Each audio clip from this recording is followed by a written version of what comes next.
ভগবান কল্কির জন্ম কি হয়ে গেছে? কল্কি পুরাণ অনুযায়ী ভগবান কল্কির তখনই জন্ম হবে যখন সূর্য এবং চন্দ্র একটি নির্দিষ্ট স্থানে আসবে, যেটাকে ধনিষ্ঠ নক্ষত্র বলা হয়। আশ্চর্যজনক বিষয় হলো 2012 সালে এই ঘটনা ইতিমধ্যেই ঘটে গেছে। দ্বিতীয় তথ্য অনুযায়ী একটি অসম্ভব ঘটনা ঘটবে।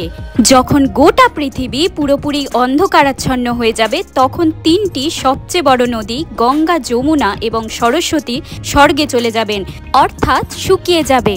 এর মধ্যে সরস্বতী নদী পুরোপুরি শুকিয়ে গেছে এবং গঙ্গা, যমুনা দূষিত হয়ে গেছে, এখনো পুরোপুরি শুকায়নি, তবে শুকোচ্ছে।